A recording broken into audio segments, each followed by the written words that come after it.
कब आता है? 12 सप्ताह है ना। और हमने अभी आपको कल क्या कहा था कि पावन जो कृपा है वो 12 साल की होती है। तो आज हम कितने साल के हो गए? अभी कैलकुलेशन आपके आगे आ गई ना सारी।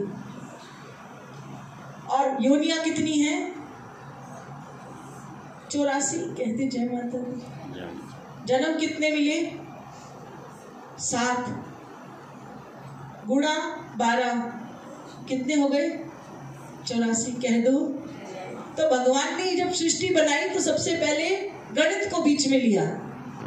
एक सेकंड का हिसाब है उनके पास। ऐसे नहीं कि उनको रजिस्टर खोल ले, वो हमें देख के बताते हैं कि आप कितनी योनियों को पार कर चुके, कहाँ फंसे, कहाँ निकले, कहाँ नहीं।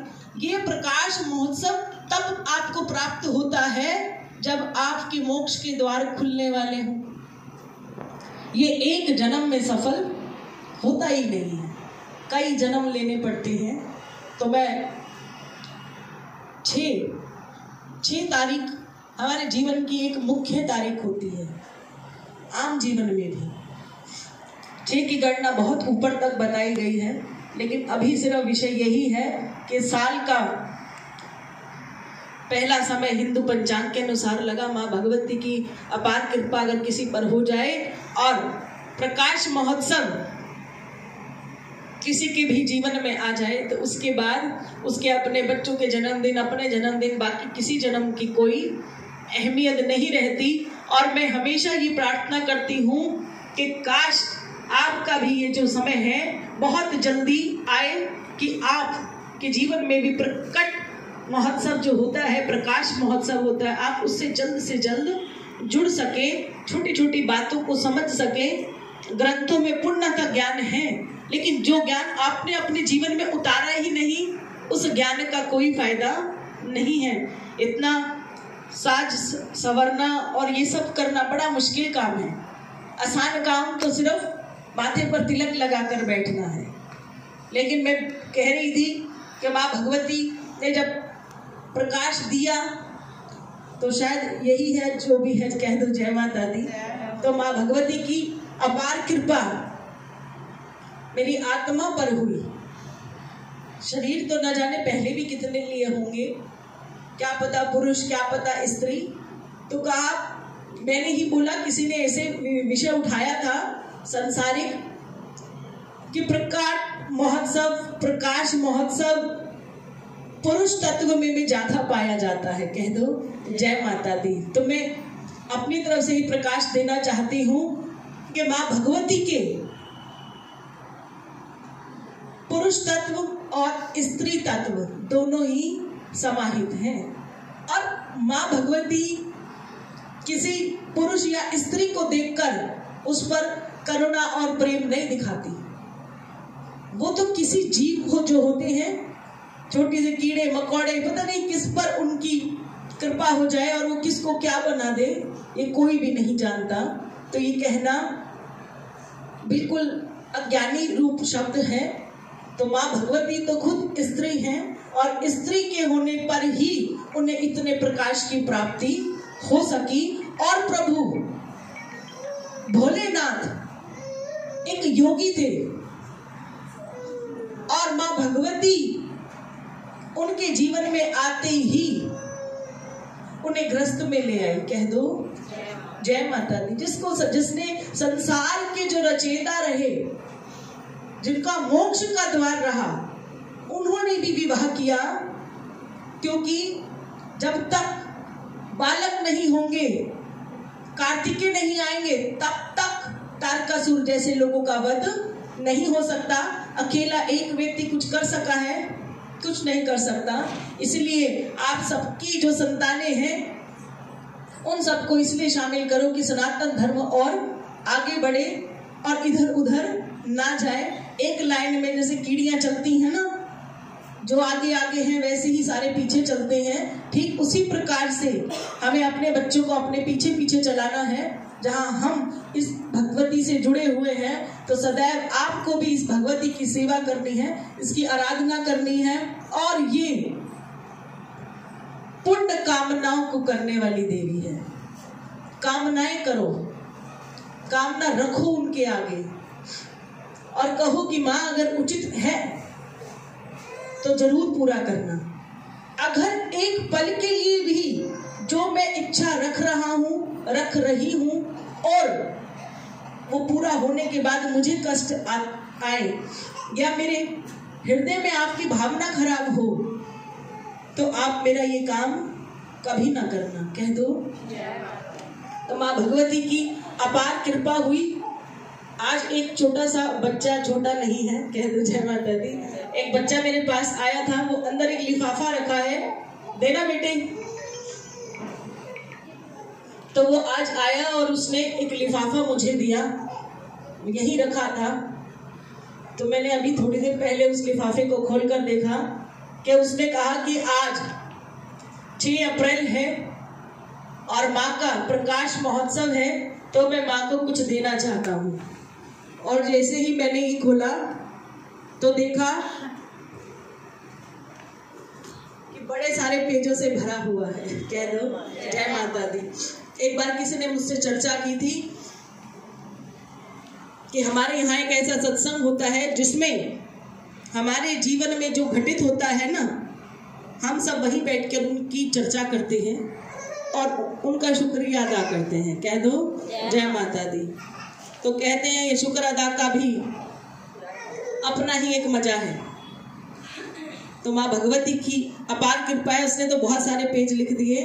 तो मैं सिर्फ बताना चाहती हूँ छोटी सी बात उसके लिए कि उसने मुझे लिखा है, जय माता दी, जय भोलेनाथ कि माँ मैं कौशल, एक मन का भाव जो काफ़ी समय से आपके सामने रखना चाहता था, कभी हिम्मत नहीं हुई कि आपको बता पाऊँ, आपका शुक्रिया कर पाऊँ, लेकिन शायद अब आपकी कृपा से उस मन के भाव को आपके सामने मैं रखना चाहता हूँ। मैं जब शिव जी का रूप लिया था शोभा यात्रा में, उसमें जो भक्ति प्रभु के लिए की थी, उस भक्ति का प्रसाद मैं आपको ही मानता हूँ। कह दो। मैं जब से आपसे मिला हूँ तब से लेकर अब तक के समय में मैंने प्रभु और आपकी कृपा से सब कुछ पाया है जो कभी मैंने सोचा भी नहीं था। माँ आपके इस दरबार में आके मेरे सभी प्रकार के बिगड़े काम बने, आपके दरबार में आके मेरी किस्मत खुल गई। आपसे मिलने से पहले मैं इधर उधर घूमता रहता था, जॉब के लिए सोचता रहता था, क्या करूं क्या नहीं करूं। जो लोग जैसा कहते थे मैं वैसे ही करने लग जाता था। लेकिन 2017 के बाद मैंने अपनी लाइफ को इतने कम समय में ठीक होते हुए देखा कि एक समय था माँ जब मैं लोगों से पूछता था कि क्या करूं या क्या नहीं करूं, काम करूं, लेकिन आपकी कृपा ऐसी हुई कि आज मैं उस पद पर बैठा हूं जहां लोग मेरे पास आकर कहते हैं कि मुझे क्या करना चाहिए। कह दो। माँ आपकी कृपा से पहले मेरी जॉब लगी, फिर मैंने सोचा कि कब वो समय आएगा कि मैं आगे बढ़ जाऊंगा। फिर इतनी टेंशन हो गई कि समझ नहीं आया। फिर मेरी लाइफ में कुछ ऐसा चला कि जिससे नौकरियां लगती रही, बदलता रहा काम। लेकिन मैं बताना चाहती हूँ कि आज उस बच्चे की अपनी दुकान हो गई। कह दो। तो पर्चे बहुत बड़े हैं और खुशी भी अपार है इस बच्चे की कि शॉप आने के बाद अपने दरबार में मैं माथा टेकने लगा हूँ। अब जब उसने दुकान खोली है तो उसकी एक अदा है कि वो रात को 11 बजे या 12 बजे वो दुकान बढ़ाता है और सबसे पहले मंदिर के बाहर की चौखट पर माथा टेक कर ही अपने घर चला जाता है। और कल रात को मैं इतना लेट हो गया था, जब शॉप से मैं बाहर आया तो दरबार के बाहर से ही मैं माथा टेक कर चला गया। तो मैंने आपको आपके आसन पर बैठे हुए बाहर से ही देखा, तो मेरा मन था कि मैं अंदर आऊं और आकर आपसे आशीर्वाद लूं और आपका माथा टेकूं, लेकिन नहीं आया। मैं इसलिए नहीं आया कि मुझको ऐसा लगता है कि मेरी वजह से आपको थोड़ी देर और वहाँ बैठना पड़ता, फिर आपको आराम का समय नहीं मिलता। और माँ आप तो मेरे साथ हमेशा रहती हो, और एक दिन नहीं टेका मैंने अगर माथा, तो क्या मैं आपसे अलग हो जाऊंगा? मैं जब भी आपके दरबार में माथा टेकने से पहले बहुत आशीर्वाद लेता था। माँ, मैंने रात को देर से खाना खाता था और बीमार हो जाता था, लेकिन दवाई तो ली बाहर से, लेकिन आपका ध्यान करना भूल गया। एक दिन बैठे बैठे विचार आया कि बहुत दिन हो गए माँ के पास नहीं मिलना हुआ और पेट में भी दर्द बहुत ज़्यादा है, तो मैंने आपका नाम लिया और गोली निकाल के खाई। यही गोली मैं कई दिनों से खा रहा था, लेकिन मेरा पेट का दर्द ठीक हो ही नहीं रहा था। लेकिन जैसे ही मैंने आपको याद किया तो आपने गोली खाने की अनुमति दी और गोली खाते ही मेरा पेट का दर्द ठीक हो गया। कह दो माँ। लोहड़ी वाले दिन मैंने आपके वचनों को ढंग से सुना नहीं था, क्योंकि मैं अपनी दुकान के काम में बहुत ज़्यादा व्यस्त था, तो मैंने पूजा भी नहीं की। लेकिन जब मैं शॉप से वापस लौट रहा था तो मैंने देखा कि अभी पूजा चल रही थी। तो जब पूजा का उसके पास कोई सामान नहीं था तो वो आके खाली हाथ जोड़कर बैठ गया। तो मैंने उससे पूछा कि पूजा का कोई सामान नहीं आया, तो उसने मना कर दिया। तो मैंने उसको कहा कि कोई बात नहीं, थोड़ा सा आगे आ जा और जो पूजा का हमारा सामान है उसी में शामिल हो जा। तो उसने लिखा है कि आपने अपनी फैमिली में मेरे को लेकर जो पूजा कराई, उसका मैं आपको बहुत बहुत शुक्रिया करना चाहता हूँ। माँ, मेरी पूजा आज सफल हुई, मेरी मन्नत आज पूरी हुई और मैं आपसे इतना जुड़कर चलना चाहता हूँ कि जब से मैं आपसे जुड़ा हूँ अब मुझे ऐसा लगता है कि मेरी जीवन की जो परीक्षा है वो पूरी हो गई है। कह दो जय माता दी। कि एक मुसाफिर को उसकी मंजिल दिखाने के लिए माँ, जब भी मुझे ऐसा लगा कि मैं अकेला हूँ, तब मैंने आपको अपने पास पाया। माँ, जब आप मेरे पास शॉप पर आए थे तब मुझे बहुत खुशी हुई थी। बहुत दिनों का प्रयास उस दिन खत्म हुआ। आज भी उस फोटो को देखता हूँ तो दिल खुश हो जाता है। माँ, इस नवरात्रों में मैं कुछ करना चाहता था, लेकिन किसी कारण से नहीं कर पाया। आज 6 अप्रैल है, कल मंदिर को 5 साल हो जाएंगे और कल नवरात्रे भी हैं। तो ये छोटा सा भाव है जो मैंने लिखा है। माँ, इस भाव से कल के शुभ दिन पर माँ आपको खुश करने के लिए मैंने ये सब किया है। कह दो जय माता दी। अगर आपको कुछ गलत लगे तो मुझे माफ कर देना। माँ, जैसे अब तक आप मेरे साथ रहे, आगे भी मेरे साथ हमेशा बने रहना। और उसने बहुत सारा प्यार दिया, बहुत सारी शुक्रिया कहा और कहा बड़े सुंदर शब्दों में कि आपने मुझे भवसागर से पार कर दिया। माँ शुक्रिया, माँ आपका बहुत बहुत शुक्रिया। जब भी मैं किसी गलत रास्ते पर गया तब आपने मुझे सद्बुद्धि देकर बिल्कुल बचा लिया। जब भी कोई चिंता आई आपके दरबार में माथा टेकते ही वो दूर हो गई। माँ आपका शुक्रिया। इस भाव को आपके सामने रखने के लिए शुक्रिया, हर चीज के लिए शुक्रिया। जय माता दी, जय भोलेनाथ। अभी तो पर्चा बहुत बड़ा है कि ये उसके भाव है। कह दो। तो अभी उसकी खाने की चीज की दुकान है, नाम तो मुझे याद नहीं रहता। तो उसने मुझे एक दिन कहा कि अब मेरा मन है कि मैं पिज्ज़ा बनाने की भी मशीन लेकर आऊं। तो माँ की ऐसी कृपा हुई कि उसने ये बनाने की मशीन लगाई और बहुत आनंद के साथ उसका काम चल रहा है, कर रहा है वो। तो उसने मुझे एक दिन कहा कि माँ, आज तक जिंदगी में मैंने कोई काम ढंग से किया ही नहीं है, कि मैंने जब भी कुछ किया है ना तो वो काम गलत ही हुआ है, सीधा हुआ ही नहीं। लेकिन जब से मैं आपसे जुड़ा तो मुझे खुद ही नहीं पता चला कि ये इतनी बड़ी दुकान और दुकान में एक एक सामान और ये फिटिंग मैंने कैसे करा ली। तो उसने मुझे एक मंत्र दिया, आपको दूं? तो उसने कहा कि मैं जब घर से निकलता था तो आपके स्वरूप से कहता था कि अब आपको मेरे साथ चलना है। अगर मेरे लिए सब कुछ सही है तो मेरा काम ये करा देना। अगर मेरे लिए इतनी सी भी गलती है, ठीक नहीं है मेरे लिए, तो मैं समझ जाऊंगा कि इसमें आपकी ही अनुमति है, क्योंकि जब आप मेरे साथ अंग संग सहाय रहती हैं तो मैं रोज रोज आपसे प्रश्न करके आपको दुखी नहीं करना चाहता। कह दो जय माता दी। तो ये भगवती की संतान है। माँ भगवती की इतनी कृपा है कि जब एक छोटे से बच्चे में ऐसे भाव आ जाएं, इसकी उम्र ज्यादा नहीं है, 20, 22, 25, 22 तक का ही है ये बच्चा, तो जब शुक्रिया करने का भाव आ जाए और ये भाव आ जाए कि हर पल आप मेरे संग रहे, तो यकीन मानना कि चंद ही दिनों में उसकी दुकान का सारा काम हो गया। कह दो। तो ये माँ भगवती की कृपा है। ये तो शरीर है, इंसान के बस की कुछ भी करना नहीं है। आज प्रकट महोत्सव है और ये बहुत बड़ा उपहार है। मैंने किसी को कहा कि चूड़ी कंगनों में मेरे को कोई मजा आता नहीं है। अगर आप कुछ देना ही चाहती हो इस भगवती को तो उसका शुक्र अदा करो, क्योंकि माँ सबसे ज्यादा शुक्र अदा करने से ही प्रसन्न होती हैं। जो उन्होंने आपको भरपूर दिया उसको कहने में घबराना कैसा। और आप सोचो कि जब वो देती हैं और हम उनका शुक्र अदा ही नहीं करते तब उनका भाव कैसा हो जाता होगा।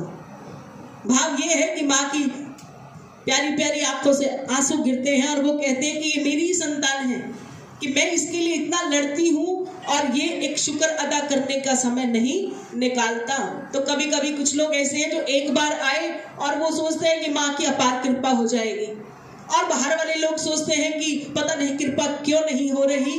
तो मैं इस माध्यम से कहना चाहती हूँ कि जब तक ये आपके हृदय में बस नहीं जाएगी, आपके कर्म को कोई नहीं बदल सकता। और गुरु का काम तो केवल ये है कि वो माचिस है और ये घी है और आप रुई हो। जब तक मिलोगे नहीं तब तक जोत उसके नाम की आप जगा ही नहीं सकते। प्रकट महोत्सव का अर्थ इससे अच्छा मैं क्या बताऊं कि एक जन्म ऐसा है जब आप अपने लिए कमाते हो, और प्रकट महोत्सव एक ऐसा जन्म है जब आप किसी और के लिए कमाते हो। कह दो। तब क्या होता है? तब ये होता है कि आपके पास 10 रुपए है। मुझे किसी ने कहा था, दरबार में कोई आया और उसने मुझसे चंद पैसे मांगे कि जरूरत है, तो मैंने उसे दे दिया। तो घर वालों ने कहा कि चलो दे दिया, कोई बात नहीं। दूसरा आया, कई बार दे दिया। अब सब गुस्सा होने लगे कि इतना सारा भार धन दिए चले जा रहे हो, कारण क्या है? कारण बेटा ये है कि जान भी जाऊं कि वापस वो धन आएगा या नहीं, पर उस हृदय का क्या करूं जिसमें माँ का वास है। माँ इतनी करुणामयी है कि वो आप सबको कई बार अवसर देती है कि आप सही रास्ते पर आ जाओ। आप सब एक माँ हैं। अगर आपका बच्चा आपसे चंद रुपए मांगे, आप कहीं ना कहीं से उसे उठा के दे दोगे कि ये सही रास्ते लग जाए। ऐसा करते हैं हम कि ये सही ठिकाने आ जाए। जब एक मानव शरीर ये कर सकता है तो भगवती क्यों नहीं करेगी? तो उनको लगता है चंद रुपए देकर अगर इस संसार में किसी जीव आत्मा को सुंदर बनाया जा सके तो गलत, कुछ भी गलत नहीं है। तो मैं आज खुद कमिट करती हूँ कि मैंने कभी किसी को पैसे देकर कोई गलती नहीं की। गलती क्या हुई कि जिसको दिए वो आज भी अच्छे नहीं बन सके। इसका मतलब यही हुआ कि अभी तक भी उनका अंतः मन ये स्वीकार नहीं करता कि उनको अच्छा होना चाहिए। धन कोई बड़ी चीज नहीं होती, इसलिए मैं वहां से कहती हूँ कि धन नहीं देना। हर रोज कह रही हूँ कि बुद्धि दो, विवेक दो, कि कल्याण कर सके। किसका? अब तो मैं आपका कर रही हूँ, लेकिन कोई समय ऐसा होता है प्रकट महोत्सव से पहले कि हम अपना कल्याण करना चाहते हैं। तो यही एक फर्क है। इस प्रकाश महोत्सव में जब अपार प्रकाश माँ भगवती किसी के शरीर पर देती है तब वो दूसरे का कल्याण करता है। और संत में भी यही गुण सबसे ज्यादा पाया जाता है। ना आप स्त्री को देखना, ना पुरुष को देखना, ना उसके चोले को देखना कि उसने भगवा पहना, कि उसने लाल पहना, कि उसने पीला पहना। अगर वो आपके कल्याण के लिए अपना कदम उठा रहा है, अपनी लगाई हुई जोत के सामने माँ भगवती से आपके लिए कुछ मांग रहा है, ऐसा संसार में केवल वही कर सकता है जिस पर प्रकाश पड़ गया हो। कह दो। इंसान कर सकता है? कह दो जय माता दी, जयकारा शेरा वाली दा।